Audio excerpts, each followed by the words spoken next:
All right, everyone. Welcome back to another video. Last time we left off here at the Russians smash the German attack on the Coron front. Oh, also, I am going to start wearing gloves for these videos. These books they're getting old. And so I'm going to try to limit my finger oils on the books. Obviously, I already screwed the first book up there, but the rest of them, I'm going to have this. So, here we go. British destroyer rams dock gates at St. Nazaire. Now, March 28th, 1942. Raid on enemy installations. In the early hours of March 28th, a combined raid was carried out by British naval forces and commandos against the large dry dock and harbor installations at St. Nazaire. HMS Campbelltown, carrying 5 tons of high explosives, and her specially stiffened bows crashed through the harbor boom defenses and charged the dock entrance at full speed. Such was the impact that she forced herself into the lock entrance as far as her bridge, where, after most of her crew had been taken off, she blew up. Meanwhile, commandos set to demolishing works as shown above. And here we go. I'll show you guys above, and obviously we'll point them out as we go.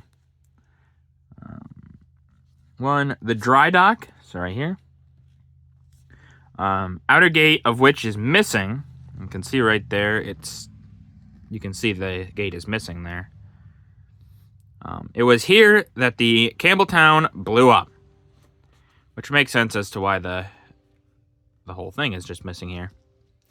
And then 2 here, severe damage to the dock pump house, which is that little speck right there.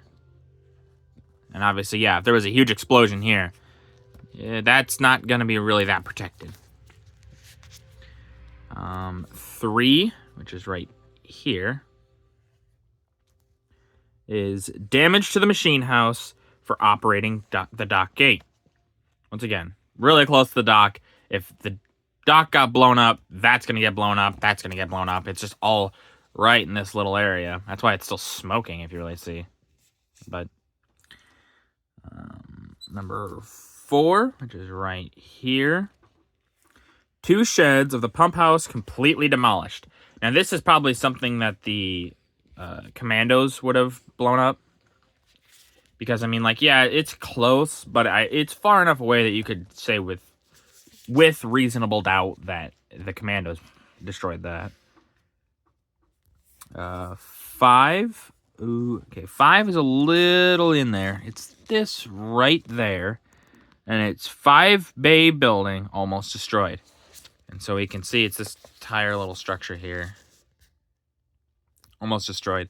But it's kind of hard to tell because you can see the arrow is kind of in the crease of the page there. 6, right here. Damage to submarine pens under construction. So that'd be all of this. And yeah, you want to make sure you damage that so that any submarines that they may be using can just... First off, it'll put them back when they're trying to do it. And then also, it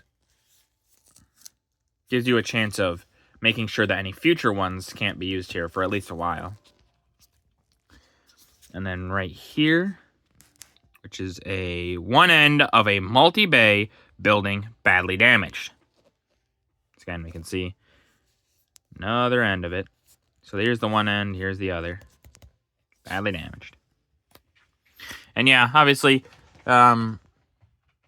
destroy as much of this as possible, cripple the German Kriegsmarine, and make sure that it does not have the ability to reinforce and stuff of that nature. General MacArthur takes over in Australia, March 1942. From Bataan to Australia. In the latter part of March 1942, it was announced that General Douglas MacArthur, hero of the Philippine campaign, had arrived in Australia by air to assume command of all land, naval, and air forces in the Southwest Pacific.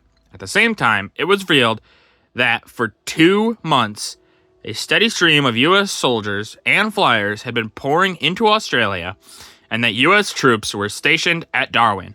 In the picture above, General MacArthur, right here, is shown with Lieutenant General Jonathan Wainwright, obviously this guy right here, then a major general who succeeded him as Philippine commander.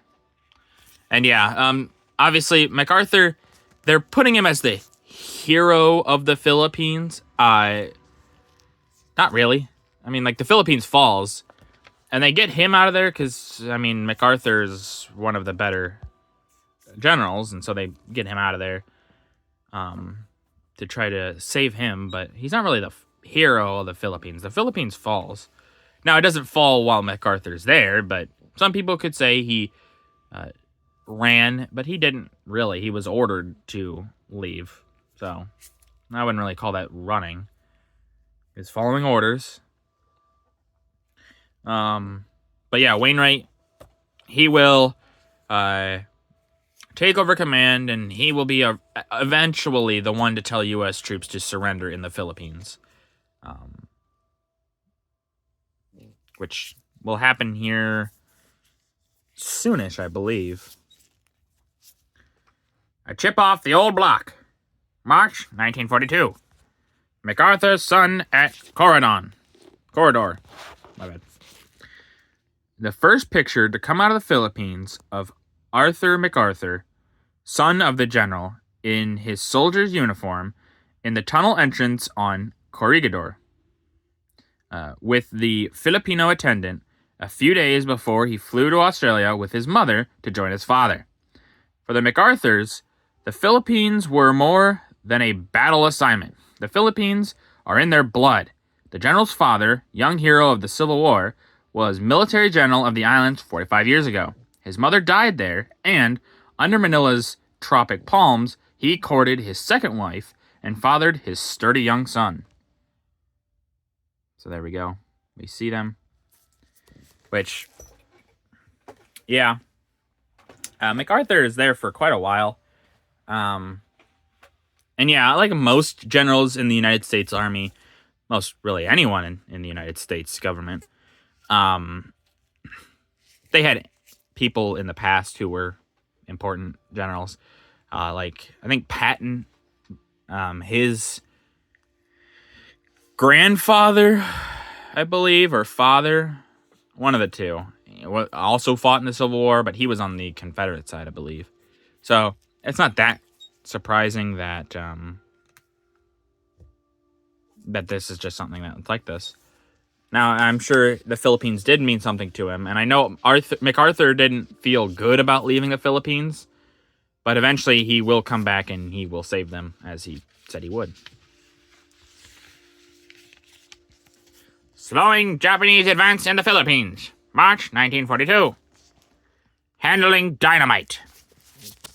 The Filipino soldier in the center foreground, I'll just show the picture, I guess, the whole time, is distributing sticks of dynamite to some fellow defenders of the island. The bridge was destroyed to slow the Japanese advance and was one of the many efforts made by the natives to check the foe during the months of horror brought on by the invaders. These Filipino soldiers, I'll zoom in for you there. These Filipino soldiers had been schooled in the American way of armed combat by General Douglas MacArthur, who has served for years as Marshal of the Philippine Army. How well these soldiers fought against the Nipponese was revealed by all American officers on the island, and their work was of the greatest value to the Americans during the dark days of the invasion and retreat to Corregidor.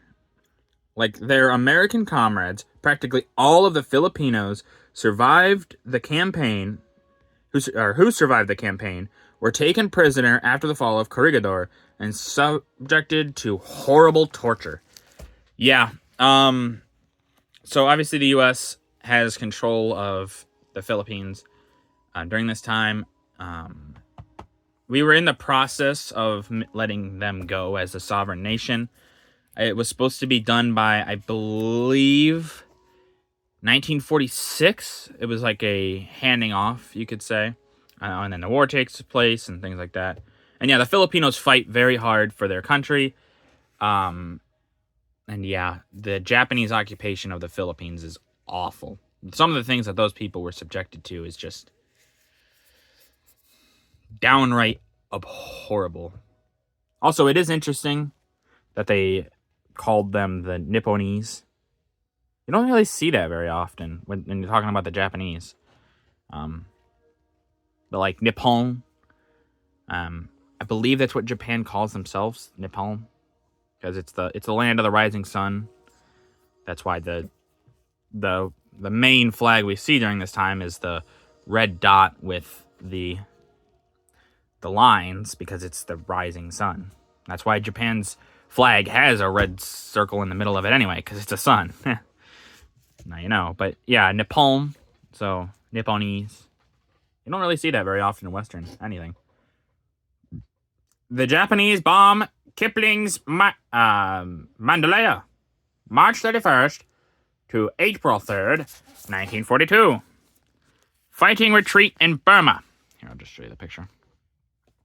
After evacuating Tungon, the Chinese forces, now reorganized north of the town, launched a determined counterattack, and on April 2nd succeeded in recapturing Kyongon, which the enemy had occupied on March 25th. Meanwhile, on the Irrawaddy front, Japanese forces in considerable strength penetrated the British positions south of Prome, and on April 2nd, after an all-night battle, occupied the town. This brought them to within 120 miles of the important oil fields at Yongyong, which was one of their main objectives. On April 3rd, Japanese aircraft bombed Mandalaya in the heaviest raid of the Far East War to date. It was estimated that about 2/3 of the business area was destroyed, and more than 2,000 persons killed. The picture showed damage at a Muslim quarter. And yeah, you can see the absolute devastation. The only thing that's really standing is this here.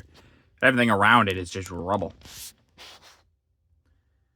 Yeah, the Japanese campaign is pretty bad for most people involved. A lot of people suffer, one, from obviously the attacks and things like that. But also, the Japanese do some horrible things in this war to people. A lot of testing on them later. We always talk about the Holocaust and the bad things that they did, but the Japanese did just as horrible, or sometimes even worse things to people in the Far East. So it's one of those things that some people know about, but a lot of it has been kind of covered up. Very sad. But that's going to do it for this video. If you guys liked the video, leave a like. If you didn't, leave a comment.